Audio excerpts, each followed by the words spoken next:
Okay, so as everyone is joining us, I'm going to get started. So good morning, everyone. Welcome to this Workforce Wednesday webinar. My name is Kirsten Bayer with the Illinois Center for Specialized Professional Support at Illinois State University, and I will be your moderator and technical support for today's session. Today's topics is updates to the state plan, regional and local planning guide, and the governor's guidelines for the PY 2022. So again, my name is Kirsten Bayer. Please feel free to reach out to me via the chat if you have any technical difficulties, or via email. I'll put my email in the chat momentarily.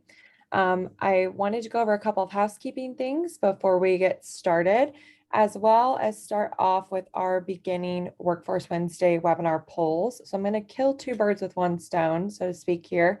I'm going to ask you our first polling question. So where is your local area? And I'm going to launch that poll now for you. We just like to know where you're joining us from this morning. So while you're answering that poll, I'll go over a couple of our housekeeping items. So first, I wanted to just let the audience know that this is a Zoom webinar platform, so you do not have the capability to unmute yourself, and we ask that you pose all questions, comments, or concerns in the chat or the Q&A, and we will answer them towards the end of the session. And we will get to those at the end of the session. I just said that, sorry, excuse me. And then I also wanted to let the audience know that the session is being recorded, and the recording from this session will be up on our website and Illinois WorkNet's website within 48 hours. So you can expect that. You'll receive a follow-up email tomorrow with the link to the recording, as well as a link to a follow-up survey. And I will put the link to the follow-up survey in the chat at the end of today's session as well. So if you have 5 minutes of your time to provide us some feedback, we would greatly appreciate that. So again, I'll put that link to the survey in the chat towards the end of the session. I'm going to go ahead and end this poll, share our results here. So it looks like we have a good span across the state, and even a couple people from statewide. So welcome to those who are out of state. We have 17 people joining us from Central Illinois, and I know all of our presenters today, as well as myself, are joining you from Central Illinois as well. We are spanned over the Springfield, Bloomington, and Decatur areas this morning. So welcome to everyone joining us from across the state. I'm going to put our next poll up. So which partner do you best represent? Which stakeholder do you best represent? And I'll let you answer that while I continue. I also want to let the audience know, for housekeeping purposes, that we do have live closed captioning for accessibility reasons, and you can turn that on by clicking the live transcript button on your Zoom webinar toolbar at the bottom, and you should be able to see those live closed captions at the bottom of your screen. We'll finish up answering this poll here.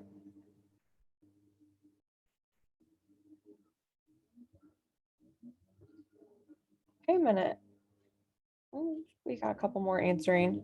I also wanted to let the audience know that the slide deck from today is available, and I'll be putting the link to the slide deck where you can download a PDF version of it in the chat in just a second. I'm going to end that poll and share the results. So we have a lot of people from Title I joining us, and some other state or local Workforce Innovation Board, some other partners and stakeholders from WIOA. So welcome to everyone who's joining us this morning. We appreciate your time. So I am going to hand it off to Bethany Yeager from KEB, and she will start the presentation. And then I'll put the link to the presentation slides in the chat for everyone. Good morning, everyone. My name is Bethany Yeager, and I am here with Drew Thomason and Mitch Parrish of KEB. KEB is based in Springfield. We support the WIOA implementation efforts in multiple ways. One is through facilitation of some of the work groups that work on the Unified State Plan, and another is facilitation of the WIOA Interagency teams that help implement the laws and the visions and the strategies at a local and state level. So today we are here to talk about program year 2022, which starts on July 1st, 2022. For those of you that are more familiar with the fiscal year, that is the state fiscal year 2023, but in WIOA terms, we call it program year 2022. And 2022 starts a year when 3 significant activities occur under the planning activities. The first is the Unified State Plan for WIOA is required to be modified. The second is that regional and local plans that you all have submitted are also required to be modified. And then the third is an annual process for MOU negotiations regarding how partners will share in the costs and deliver the services through the local one-stop delivery system. And that, as we'll talk about a little bit more today, that 2022 is an amendment year. It typically doesn't start a new term of an MOU. It is an amendment year. So today we are presenting on behalf of the Unified State Plan work groups that are working on the modification, as well as the WIOA interagency teams that are working on the regional and local planning guidance that you all need in order to update your regional and local plans, as well as the MOU guidance for what to expect specific to program year 2022. So today is really about getting your feedback. What we are presenting today are drafts and concepts and approaches for your feedback. We want to make sure, one, that the guidance gives you what you need in order to be compliant with WIOA regulations and state policies. And then two, we need to make sure that the plans and MOUs all reflect the very significant implications of not just the COVID-19 pandemic, but also of other major global occurrences that are happening, both with equity, access, and any other natural disasters. We have to be prepared for knowing how to be more adaptable, regardless of whatever the variable is going forward. So it's clear that the COVID pandemic had very significant implications specific to the workforce and education systems. And at this point, given that we are mid-year in or midterm of both the Unified State Plan, which is a 4-year plan, and the regional and local plans of WIOA, which are also 4-year plans, we have to look at how can we continue to learn from the experience of adapting. It's a collective learning experience. How does the pandemic or any other factor going forward require the state's workforce system to be adaptable, and how can we be quicker and more nimble in adapting as emerging needs arise? So there's a lot of groups outside of this webinar, outside of KEB, outside of the Unified State Plan work group, outside of the WIOA interagency teams. There's a lot of groups looking at these very significant systemic questions. So the big picture is still evolving. We know that.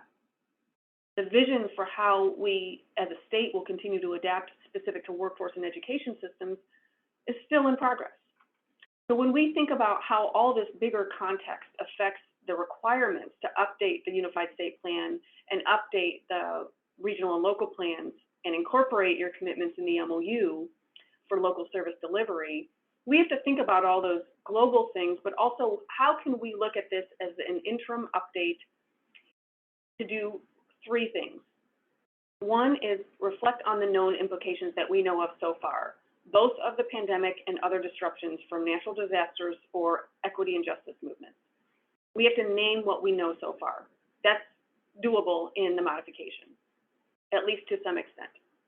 The second thing that we'll talk about, again, in each one of these segments of today's webinar, but this is just the overview. The second is that we want to learn from the experiences that we've gone through so far about adapting to any major economic or other fluctuations. And the third, that we want to take a consistent approach in all 3 of these documents we'll talk about today, is how can we plant the seed in 2022 for exploration that both the state and the regions and the local areas can do to prepare for a more comprehensive, revised vision of an adaptable workforce system leading up to the next 2024 Unified State Plan modification. So 2024 starts a new term of both the Unified State Plan and the regional and local plans. So we want to use 2022 as a year to do the collective learning, look at the experiences, identify what we know, identify what we don't know, and show progress and plant seeds of what we're doing about it leading up to a new vision in 2024. So one main takeaway before we get into the details of how all that is going to happen, one main takeaway today is that the state work groups that are working on these guidance for you and these documents, we're not proposing a wholesale rewrite of your current plans and MOUs. However, we do want to look at this of an assessment of what do we know, what issues can we recognize now, and what commitments can we make to start to really make progress on making this a more adaptable workforce. So when we get to 2024, we have a lot of legwork done, and we can have a broader, more comprehensive question and conversation about what the new vision is. So today is explaining those big concepts in very specific frameworks of the planning activities that you're required to do, and to get your feedback. These are drafts. After today, well, as part of today, we're inviting your feedback during this webinar. We also invite you to take the next few days. We're looking for any follow-up feedback that you have by November 23rd. And we want your suggestions about how to improve or how to clarify the guidance so that you can be compliant and also be true to your circumstances in your regions and local areas. We'll take your comments and work with the various groups in order to finalize the guidance that will then be distributed at the end of November so that you have December and January to really kick off your activities with as much guidance as we can provide. So that is a very long-winded opening statement. However, we wanted to set the tone of that's the approach we're proposing for all three documents. So in this overview slide here, we are going to talk about just some reminders of what each of these documents, what you're federally mandated to do. We'll show you how it all fits together on a timeline. We know you have a lot on your plates. However, there is a flow to what we're presenting, and there's a flow to how you'll have to submit these documents. Then we'll go one by one and highlight the way that the draft concepts are proposed to you all for feedback, and pause and let you give us feedback or ask questions of clarification before we move on to the next section. So when you ask questions, you're welcome to put those questions in the chat box. That helps us document what you asked. We will answer what we can. If we can't answer them, we at least have them documented so we can work with the various groups offline, develop responses in writing, and then issue them on what has been called the frequently asked questions page of the WIOA implementation portal. And we can show you that by the end of the webinar if you don't know where that page is on the Illinois WorkNet site. But that site is where all the questions that we get and vet through the various groups, we answer them online so you can refer back to them at another time. So that's how today is structured.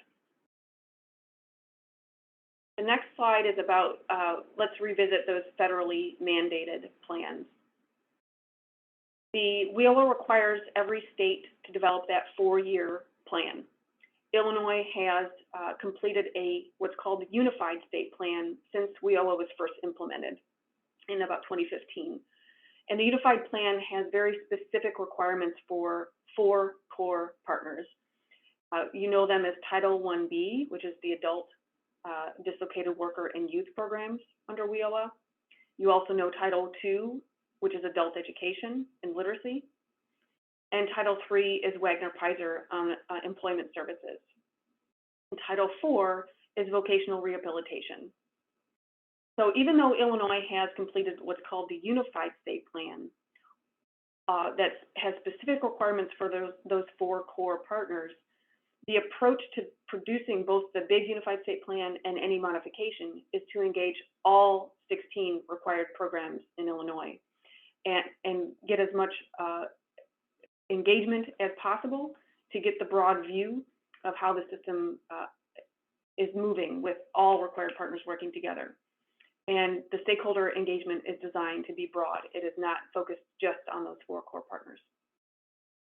So that's the Unified State Plan. The regional plans also are required by federal law, and there's rules that explain that the regional plans have to reflect a coordination of how all the resources are being used in the regions, so that the boards, the local workforce boards, can work with the partners and reflect regional service strategies, look at what industries or initiatives will help meet the needs of the in-demand occupations and meet the needs of employers. Also, analysis of regional labor market data, so that can drive your conversations about where the needs are and how you can try to meet those with your workforce and education systems. And then the coordination of services about how all that really takes place. And then the last is the local plans. These are also federally required, and they are taking it one level deeper on looking at the regional and, the local point of view and the local workforce boards and the chief elected officials, outlining the policies and procedures of how everything will be implemented, identifying new and existing, maybe emerging in-demand industry sectors, looking at local employers' needs, what skills and knowledge base do they need in their applicants, their workforce, and then how can the data and labor market information and trends really help inform decisions about service delivery, and what local populations, what barriers to employment do they have that the system can try to help address. So all of that local planning at the very local level is incorporated into the regional plan, and that's how this entire, all the guidance and all of the timeline is oriented in that way. So I'll show you the next slide is how it all fits together. There's a diagram that says the Unified State Plan is what really establishes a vision for the WIOA services and workforce and education systems working together. And it also sets the guiding principles and spells out the strategies. Then that regional plan takes that to the next level. It takes that statewide vision and outlines a more regional approach to how everyone will work together to try to work towards those goals that are set in the Unified State Plan. And then the local plan gets even more specific from a local perspective of how it really is going to happen at the local level, and how are they really going to be responsive to the needs in their areas.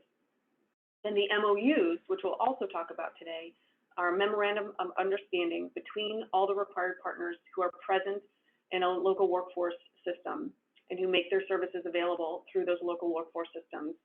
That MOU is where we call it, the rubber hits the road, where commitments are made both in terms of staffing, service delivery methods, funding, cost sharing, all of the ways that you operationalize your local plans. What commitments can you make in that MOU and use it as a contract between partners to make it happen? So that's how it all fits together. I'll do one more overview and then we'll get into the Unified State Plan. The last slide I'll do is on the timeline. And there's a colorful diagram here that shows how all of these three activities fit together. And it's way more detailed than you might be able to view online, but the PDF of this presentation will be made available to you. It's color-coded so that the Unified State Plan activities and deadlines occur in blue. The regional and local planning deadlines and activities appear in orange. And then the MOU activities and deadlines appear in green. Those red stars are where we wanted to highlight the deadlines that might be of interest, most interest to you at this early planning stage. So right now, the first deadline is feedback on what we're presenting today. We're looking for that during this webinar, but also giving you until November 23 to provide us that feedback so we can incorporate it into the revised versions of guidance. The next one you'll notice is by the end of the calendar year, December 31st. In your MOU process, it's green. In the MOU process, that's when December really is the time to start planning. And there's a form that's called a pre-program year planning form that really just asks you to spell out who's going to do what, by when, and what's your work plan. That is due by December 31st. Mitch will talk more about that. Then the next deadline is in March 31st in the spring. And that's when regional and local plans need to be updated based on the public comment and planning teams when you receive board approval of those plans and then submit them to the state. And there's a specific specific email address that Mitch will highlight and Drew will highlight in their section. The next deadline is soon after that, 15 days later.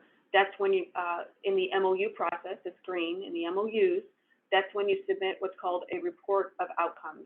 The state just simply needs to know, did your partners agree on how you're going to share costs and deliver services at the local level? If you didn't agree, then what's the challenge? How can we help you to make sure that we all reach agreement?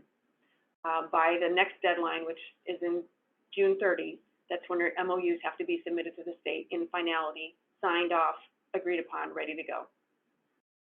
And then the last deadline that you all have gone through is that the state then reviews your documents and provides feedback to you about how you might need to revise them to make sure that they're compliant, just to make sure everything is really good. If you were to ever be monitored, your MOU is really good to go.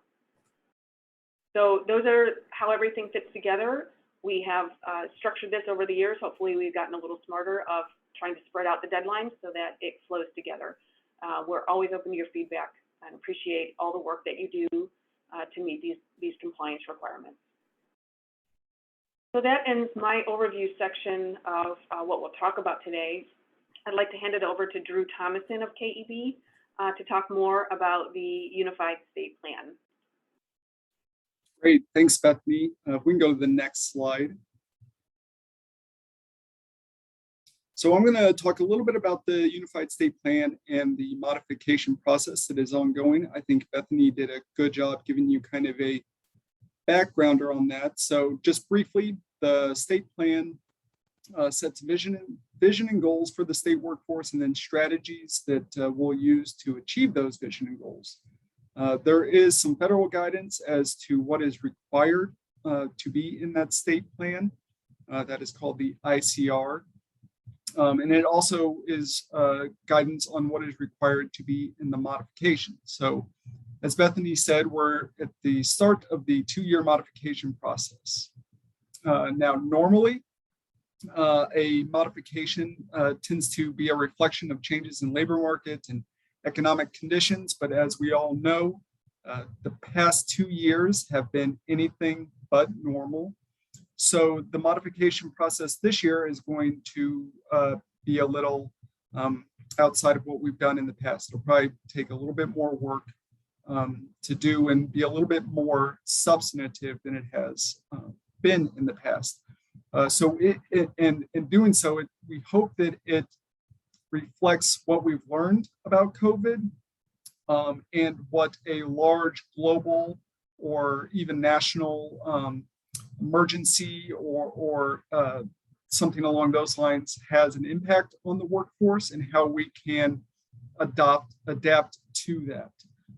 We're looking at this modification process as kind of a bridge between now and the rewrite in 2024 that is going to happen. So we hope to take the lessons learned from the past 2 years, apply those to this modification, and then again, plant the seeds for how we can develop a more resilient, adaptable workforce when we do that rewrite of the vision and goals and strategies that will make up the 2024 plan.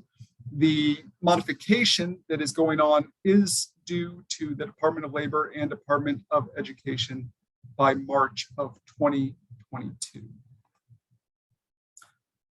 So if you can go to the next slide, you will see the kind of the first thing that we have done to start that modification process is perform stakeholder engagement. So the group working on this modification is well aware of how much people have been asked to give their feedback, to fill out surveys, to do reports about the impact of COVID on the workforce. So to avoid asking people questions that they've had to answer once, twice, 3 times, the first thing that the work group did was perform an inventory of reports, studies, and surveys that have already been completed that can be folded into the modification process. That inventory has been completed. And now what's going to happen is we have created some very succinct online surveys to target 3 specific groups. So one group is businesses. The second group would be job seekers and advocates. And then the third group is going to be frontline workers and local boards. You can see on your screen there is a link to the survey for frontline workers and local boards. We would appreciate it if you take the time to answer the 7 or 8 questions there, because that's going to be used to fill in gaps that were noticed after we did the inventory of the current reports and studies. The other surveys are going to start to go out this week to businesses, job seekers, and advocates. We also have a webinar scheduled for December 2nd at 10 o'clock. We'd appreciate it if you join. It's going to be fairly similar to maybe the first 15 minutes of this webinar, where we're going to give an overview to everyone about the modification process to the plan. So everyone's kind of on the same page. But then what we're going to do is break out into separate rooms for those stakeholders groups that I talked about. And there we will have an open conversation kind of guided by the general ideas that are found in those surveys to again fill in any gaps that we might find from the survey answers, and also just to have an open conversation with those stakeholders. Once we do that, we're going to take all of that feedback and use it to inform the modification process, along with, so that I would say is the qualitative data. We have some quantitative data coming from our interagency data team that will also be used to inform the modification process. Once we've made all of those changes in February, we will open up a public comment period for people to review the modification. And as part of that, we will have a webinar to kind of kick that off that is geared towards stakeholders, to let stakeholders know how we incorporated all their feedback that they gave us. On the next slide, you'll see just a general timeline of kind of what I laid out there. So again, we're having the presentation of these draft concepts, the draft planning guide, and the draft supplemental guidance to you today. We're going to, after we receive your feedback, we're going to take this back to the Interagency Technical Assistance team, and we will finalize that and then publish those. We're going to continue the stakeholder engagement as outlined there throughout these next 2 months.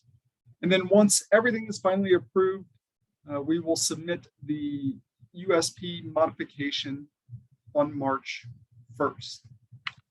Does anyone have any questions on either the modification process or the stakeholder engagement that is happening?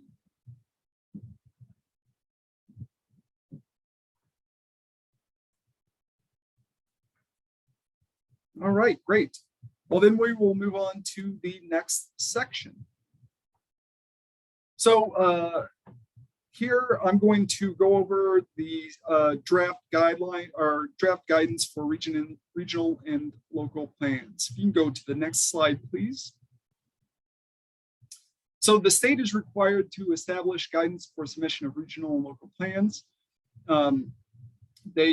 The state previously issued this planning guide in October of 2019, and now we are updating it again, obviously, to reflect the many changes that have happened to the economy between then and now. Now, regional and local plans have to follow the chapter format that's laid out in the planning guide, and every point that is asked or required of you in that plan must be addressed in your plans. Plans will be reviewed by the state for completeness and compliance, and then they will be made available on Illinois WorkNet when final. So the planning guide is kind of divided into 2 parts. So one is going to be for regional plans. If you can go to the next slide, please. Regional plans have to be consistent with the vision and goals that are outlined in the Unified State Plan. And then local workforce development boards and the chief elected officials are charged with leading those regional plan efforts. For both regional plans and local plans, this 2-year modification has kind of 3 areas that we're focusing on.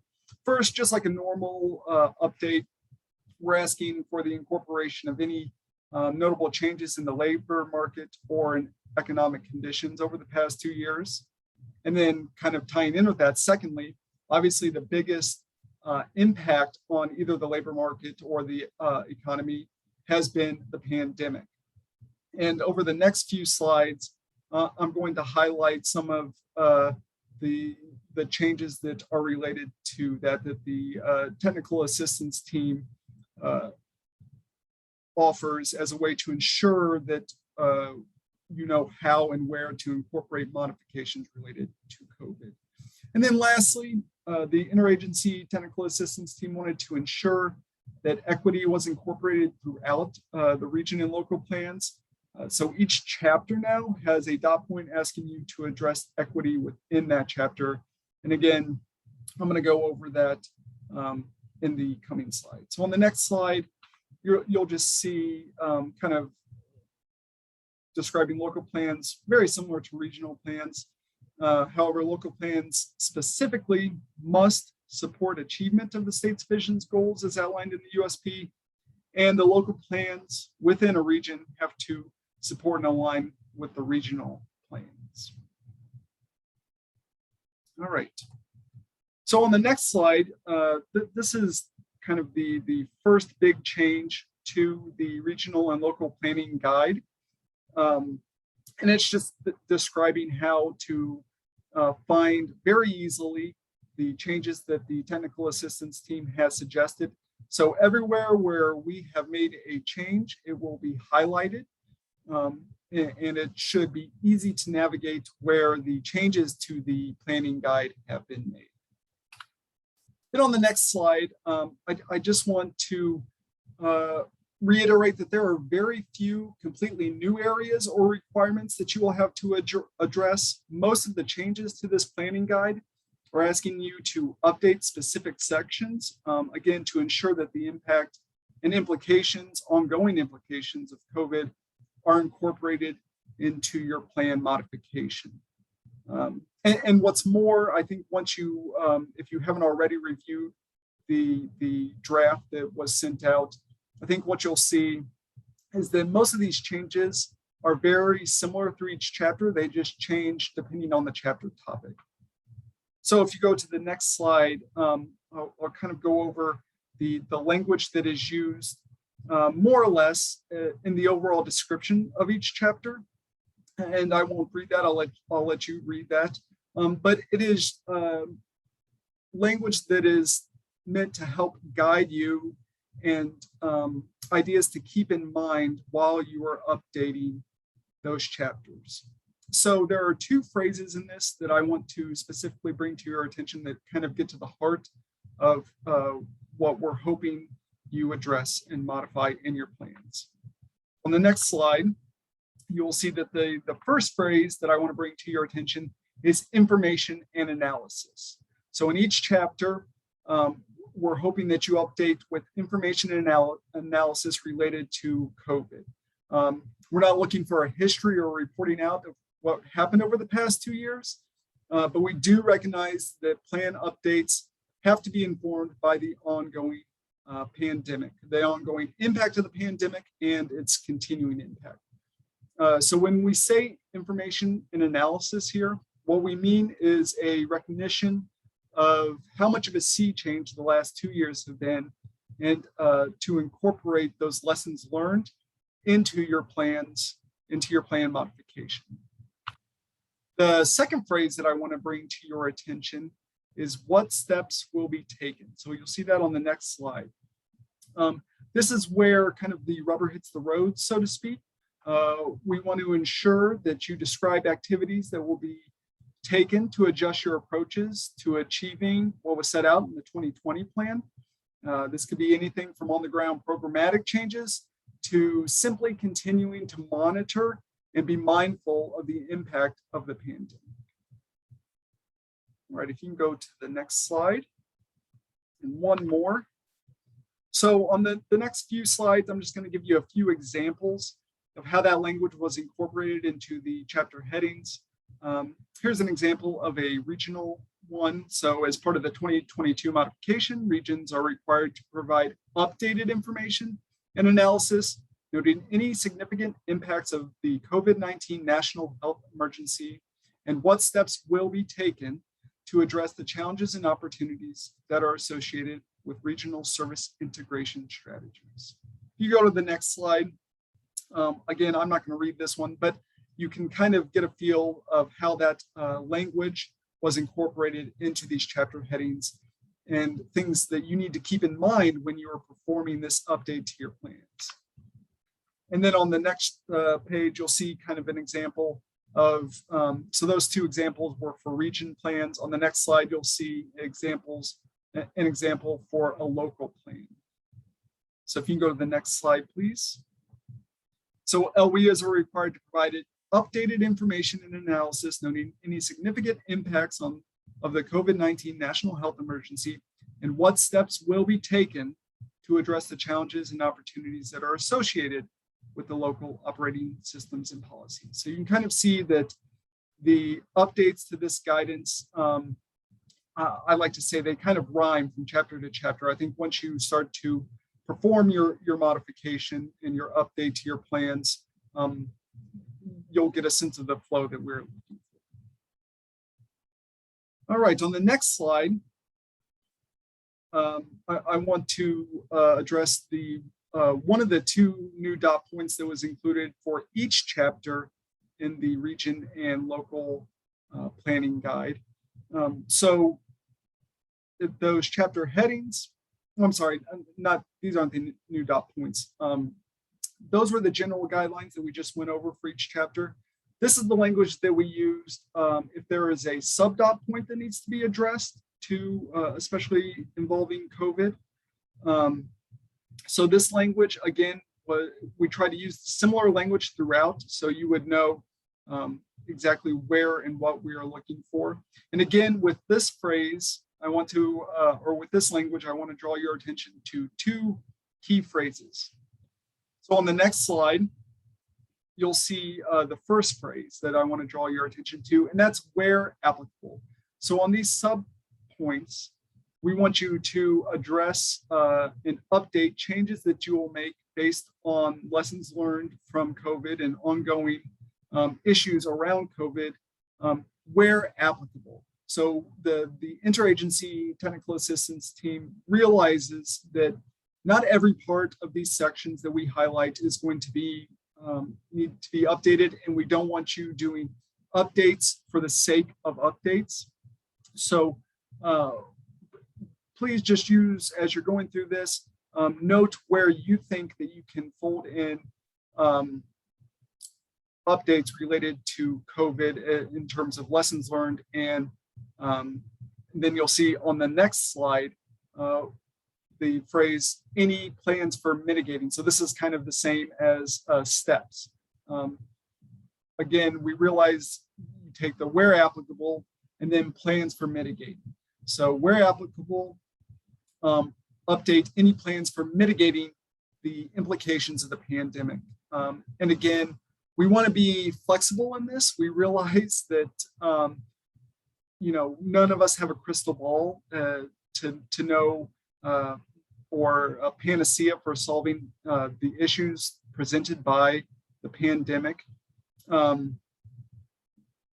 Just include any plans for mitigating. That could be, again, programmatic changes or just plans for continuing monitoring the impacts of COVID. I want to show you two examples of how this language was incorporated into the planning guide. Here's an example of the update from chapter 3. This is for section B. So again, the 2022 modification must update the following sections of your plan where applicable to address the impact of the COVID-19 national health emergency and any plans for mitigating the pandemic implications over the next 2 years. So that would be a subsection that kind of stands by itself. And then on the next slide, you'll see that language folded into a subsection that also includes its own subsection. So here, again, make sure to note where applicable. You don't necessarily have to address every dot point here, but certainly some of them will need addressed. All right, you can go to the next slide. So as I started to say earlier, each chapter has 2 new subpoints that will need to be addressed. The first one is specific to COVID. And here we wanted to give you the flexibility and space to include updates that weren't mentioned or covered in other parts of the planning guide. So if you go to the next slide, I want to draw your attention to one phrase here, and that's going to be include what steps to the extent known. Again, I'm sorry if I sound like a broken record here, but we wanted to provide you some flexibility here. I think we all recognize that changes need to be made around COVID, but again, none of us have a crystal ball to kind of predict what's going to happen over the next two years, and I don't think anyone has all the answers to how to respond to COVID and how to move forward from that. But we simply want to ensure that region and local plans are considering COVID in their modification, and again, plant those seeds so you're thinking about this when we come back for the 2024 rewrite of both these plans and the unified state. All right, if you can go to the next slide. So the other major change compared to how the planning guide existed previously is each chapter now is requiring that you address equity and how you incorporate equity within the plans described in that chapter. So again, similar language is used for each chapter, and that's the language on your screen. And I'll just give you an example. If you can go to the next slide. This is going to be the language that is used in chapter 4. Describe how a workforce equity lens is or will be incorporated into the operating systems and policies as part of the local workforce innovation areas. So again, we want to recognize that some of this work is already being done. So here, if you are currently doing this work, please include that here, but also any plans for doing this work in the future and incorporating that equity lens would go here. All right, and on the next slide, this might be the largest change for the whole plan other than the COVID related items. So this is originally in the planning guide, the only place where equity was addressed. So we've made some changes here. Since we're addressing equity at every step of the planning guide, we thought we could remove 2 bullet points. So that is 1, asking you to set equity goals. Part of the reason that's been removed is that the IWIB Equity Task Force has been tasked with setting statewide goals, and those aren't slated to be completed until 2022. And the TA team felt it was best to let the state lead on that and then come back to region and local plans and base what we're asking of you on what the state is doing. And secondly, again, that last bullet point about providing data-driven approaches to address equity was removed because we felt with the addition of the equity lens being applied for each chapter, this was a bit redundant. All right, if you can go to the next slide there. So I know that was a bit of a drink from the fire hose, but I want to say that we do ask that you provide your feedback on all of that by November 23rd. That will give us time to incorporate that into that and then present it to the or have the technical assistance team go over that feedback and those changes and then give it to you by the end of the month. You can return your feedback to me, and my email will be at the end of the session today. Also, if you did not get the red line version of that, I believe we can provide that to you along with the recording and other documents. But once these the region and local planning guide have been finalized, it will be uploaded to the website linked on this page. And you can see that screenshot on the right. It shows various resources, including this, the region and local planning guide that will be included there. Additional resources include an FAQ, regional points of contact about the regional data packets. And please note that this page is undergoing maintenance, and some of these documents up there currently might not be current, but they will be uploaded as they are finalized. Additionally, all existing and archived plans can be found by accessing the region and local plan and MOU approval status dashboard at the link at the bottom of this page. So on the next slide, I'll just quickly go over kind of the timeline on these region and local planning guides. So again, please submit your written comments on the draft revisions that were presented today back to KEB and to the TA team by November 23rd. On November 30th, the regional data packets are released. And then also on November 30th, the final planning guide will be issued and posted online. Your local region and local plans are due March 31st to the state. And then the TA team will review your plans, and then you will have until then the region and local planning teams will make corrections to the plans by June 30th. And then the plans will be approved or technical assistance provided as needed July 1st of 2022.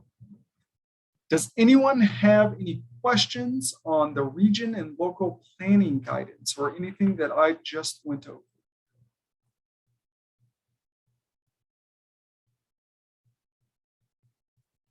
Yeah, I see a question coming in now for the 2020 plan. Labor market data was sent out to the EDRs and LWIAs to review. Will this be the case for the updated plan? Yes, those are those data packets. And I see, I think someone answered that in the chat.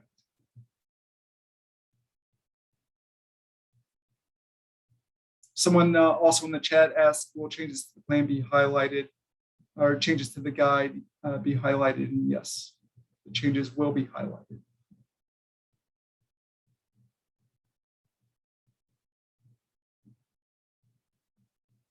All right, if no one else has any questions on that, I'll hand things over to Mitch Parrish to go over the supplemental guidance for MOU negotiations. Yeah, thanks, Drew, and good morning. Thanks, Bethany. We're going to talk a little bit about MOU negotiations for 2022 and this draft supplemental guidance that we're putting together. You can take a deep breath because we're not going to be putting a bunch of new things in for 2022 that's going to make you have to, recreate the wheel or do a full rewrite of your MOU. It's pretty simple things and more or less a bunch of updates. So just a couple of reminders here. MOU that's in place now is a 3-year MOU. In PY 2022, which would start July 2022, so next July, marks the actual final year of that 3-year MOU. So it's going to be in another amendment year. So that means that the underlying MOU remains in effect, but the annual negotiations and the modification is required to update that one-stop operating budget, which is how all the partners share in the cost of operating the local workforce delivery system and the comprehensive one-stop centers. And that's updated. It updates the service delivery commitments of each party to the MOU. So for example, will staffing change? So each year, most of the local areas have different FTE commitments or service delivery methods change from year to year. So those are the kind of things that have to be updated on an annual basis. And that activity is actually going to start in December 2021 as we have those pre-program year planning forms due. We'll talk a little bit more about that later on. So yes, Drew just went over the regional and local planning guide, and those plans and that process actually starts the same time that you're going to be negotiating your PY 2022 MOU amendments. So a lot of work to come, but we're going to try to make it as easy as possible, and obviously we're always here for technical assistance. So the next slide, please.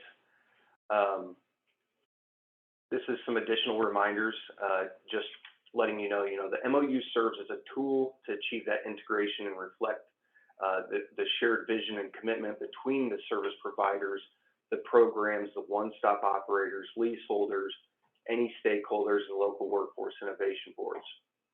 So in addition, the MOU serves as a backbone of how the partners will negotiate in good faith and commit how they will deliver services at the one-stop centers or American Job Centers. So remember, the MOU itself is negotiated once every 3 years. However, we have that shared cost. The shared costs are negotiated each year, as changes happen and occur within the local center. Next slide. So just to continue with some negotiation reminders, various decisions throughout that negotiation process are made and are incorporated into the MOU. And here's the services that are accessed in the local one-stop center, locations where the services are made available, your service delivery methods, the role of the one-stop center operators, coordination of referrals. So those are those, matrices towards the end of your MOU, and obviously the section of referrals within the MOU, your partner commitments, and operating or operationalizing the service integration action plans, and then your partner commitments throughout the MOU. So the next slide here, we're going to kind of segue into the supplemental guidance itself. We're presenting the draft version. You should have all received a red line version, but as Drew said, if for some reason you haven't, Drew and I's contact information is going to be at the end of the slideshow. Feel free to email us. We'll make sure that you get that. But we basically want you to review those changes. It's a red line version. We need your input. This is going to help not only us, not only the Interagency Technical Assistance team, but also you as a local center, as an AJC service provider. We want to make sure that you understand the supplemental guidance that is being issued on behalf of the governor. So we're asking, for your input, read through that supplemental guidance, and there's 4 sections to the supplemental guidance, and we're going to go over those here in a moment, but they're listed here on the page as well. So the next slide, we're going to jump into the first section of the supplemental guidance, and this is going to be the main change, if you will, but it's really not a change at all. So it's an alteration of wording to previously issued guidance in the governor's guidelines.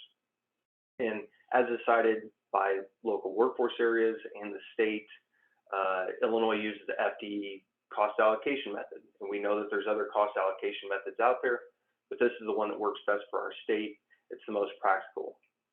So this cost allocation method, as explained within the governor's guidelines that was issued in November 2019, has been modified to just ensure that service providers across the state understand that there is an option to waive that minimum FTE commitment. So as we all know, there's that 0.25 FTE commitment mandate, but it's just a mandate. It's a mandate that is meant to be waived if you need to waive it. But that waiver also has to be agreed upon by all partners within the one-stop center. So not very many local areas across the state utilize that waiver. So we just want to make sure that the waiver is spelled out, and we just altered some of the wording in the supplemental guidance, and it's also going to be altered in the MOU one-stop operating budget spreadsheet template on the instructions page. So in other words, we're just softening that language both in the supplemental guidance and in the instructions for the one-stop budget. And then also, these waivers, as for those that have submitted them before, they can actually be noted within the pre-program year planning form, and then also in the report of outcomes form. So we'll talk about that here in a few moments. The next slide is going to show you the next portion of the supplemental guidance. And obviously, like I said, if you haven't received that red line edited version, feel free to reach out to us. But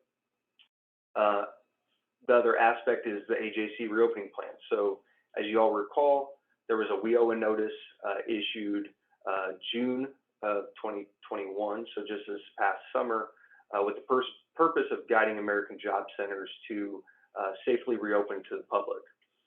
So that notice was developed in collaboration with the WIOA Interagency Technical Assistance teams, state level executives across various state agencies, and it put forth general requirements that comprehensive one-stop centers and designated affiliate and specialized centers had to meet in order to reopen their AJCs.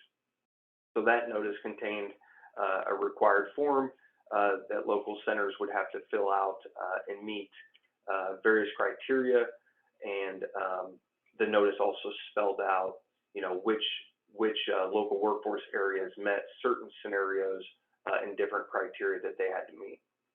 So at this time, we're now in November. All centers across the state that had to submit a required form or plan, if you will, have done so. However, we just want to reiterate that those plans need to continuously be reviewed. They need to continuously be updated as necessary and as circumstances change within your one-stop center. Just whether it be your service providers that are on site or security or any sort of item or criteria that's in that plan that changes needs to be updated. And if those changes are substantive and they're larger or more important, they also need to be submitted to the WIOA plans inbox. And we document them, we keep them on file to ensure that any LWIA that's out there is safely reopening their services to the public. So again, that's just a reminder. A lot of these items that are in the supplemental guidance are just that. They are reminders. So that'll ease your mind a little bit about a whole bunch of changes coming down the pipeline. The next slide here is one other item that the supplemental guidance revolves around, is the electronic signatures. So we all know that that's been a topic of discussion for the past couple of years, since I've been here at least. So the Illinois Office of Comptroller, IOC for short, issued an accounting bulletin in March of 2021, basically allowing for the submission of contract and grant-related documents with electronic signatures on them. So this guidance has been linked and explained in detail within the new supplemental guidance. And there are various steps that you have to take with the IOC in order to ensure that an electronic signature actually passes their requirements. So it's actually, it's rather cumbersome from the steps that I have read. However, the WIOA Interagency Technical Assistance team continues to strongly encourage required partners to contain ink signatures throughout both 2021, as I'm still working with several local areas, and several local areas are working with their partners to obtain some outstanding signatures, but then also into 2022. So as we're working through these early negotiations and we're creating our MOU amendments for 2022, it's strongly encouraged that we just continuously get those ink signatures, because no one can tell you that an ink signature is not okay. There are several state agencies that may not be accepting electronic signatures at this moment, or don't have procedures in place, so that we want to make sure that no payments from state agencies or from any other partners across the state are delayed. So the best case best practice would be, continue to get those ink signatures, and as we receive, as KEB receives, as other state agencies receive additional information on electronic signatures or implement different procedures and processes, we will make sure that all information is released to the networks here. We want it to be as easy as possible. So if it is easier to, get electronic signatures, and we can do so, we want to make sure that that is available to you. So the next slide is just a few more reminders about MOUs and just reminders in general for the supplemental guidance. So we want to continue to review and update those reopening plans. We want to utilize the most recent MOU template, which was new for PY 2021. We know that, several local areas may have, saved a MOU template on their desktop, and they use that, but we continuously update those templates on that website that's actually linked below. So you want to make sure that, if you're ever doing a new pre-program year planning form, or you want your MOU amendment cover page or the MOU template, make sure that you're going out there and ensuring that you're using the most recent template, because changes have been made. And there is going to be, like I said, a slight change to the MOU budget template. The Excel budget template was changed various times last year, and we know that I had to work with several of you just because there were so many different iterations of that budget template. So just make sure that you're always going out and grabbing the most recent template that's on this page. You can also find, the governor's guidelines, supplemental guidance from last year. The supplemental guidance from this year will be posted on that page as well. You can find reconciliation handbooks, all sorts of resources on this page. So make sure that, you bookmark this page. I utilize it all the time. And then here again, as we've been going through each one of these sections, we just want to make sure that you understand the most important dates that are approaching. Like Bethany said, right around the corner is December, and the pre-program year planning form is going to be due. So that's an important date. Start thinking about PY 2022, even though it almost seems as if we just started PY 2021. Then, a couple months later, you have that report of outcomes. So already, mid-April, you're submitting your preliminary budget for PY 2022. So in those two forms, again, just to reiterate, is when you can, let us know that you're going to submit a waiver and include the justification for that waiver in both the pre-planning year planning form, if you know about it by then, but also that report of outcomes. And then June 30th, 2022, we have the PY 2022 final MOUs and final budgets are due. And then our TA team goes into our review process. And then we get into November, so a whole year away from now, which, as most of you know, if you work with me on your MOUs and budgets, again, thank you for working with me on those. We still have a couple that we're reviewing, but that's this month is when we always finalize them and put them up on WorkNet. So with that said, I know there's a lot of information that we threw at you, but again, it's more or less for the supplemental guidance, it's updates, and it's good to know information. There's not a whole bunch of changes going forward, but we do have time now. If you had any questions, feel free to post them in the chat, and then obviously we will combine all those chats that have come in. We'll include them on our FAQ page. And Kirsten, you can go to the next slide if you want.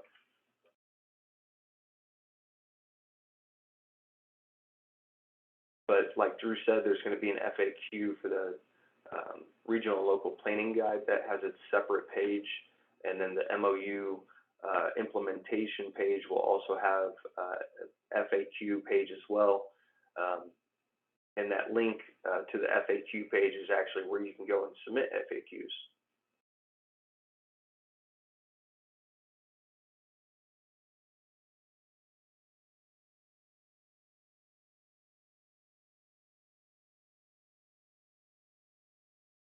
Bethany, you're muted. Thank you. Mitch, I see a question in the chat box that I could offer at least a preliminary response to Sarah regarding the rationale for why a waiver is allowed in the governor's guidelines for what is called the minimum FTE commitment. As Mitch said, the governor's guidelines have established from the beginning of the WIOA and the first issuance of the governor's guidelines that, to be compliant with the WIOA requirements, that a required program makes its services and programs accessible during all regular business hours, there had to be some sort of minimum requirement in order to ensure that program really is accessible during regular business hours, not just an hour a week or 2 hours a week. But what we also know is that the U.S. Department of Labor has looked at this repeatedly in Illinois and said that it really needs to be a local decision about the commitments partners are making for how their services are made available. So what Illinois has done in response and in collaboration with DOL is to say, okay, there's a minimum requirement of 0.25 FTE unless the required partners and the local workforce board all agree unanimously that a partner can commit less than that 0.25 FTE by way of making sure that the services are accessible during all regular business hours. So if all partners agree to it, then that waiver can be submitted to the state for consideration. And the state then is able to respond to those local partners and say, we understand your circumstances and you all agree, okay, this is part of your agreement and it's reflected in that MOU. So that's the full context, and the real rationale for the waiver is just because DOL really is looking at whether a requirement can and should be made, or whether it really should be up to local discretion. So we're trying to find a balance there, and the language has always been, for multiple years now, the language has been it's required unless all the partners agree to submit a waiver to the state for consideration. And Sarah, there is more rationale available to you if you really want to look into the background of DOL's position. This has been answered a couple times on the FAQ that's already posted on the Illinois WorkNet site. So there's more information available around that if you need it.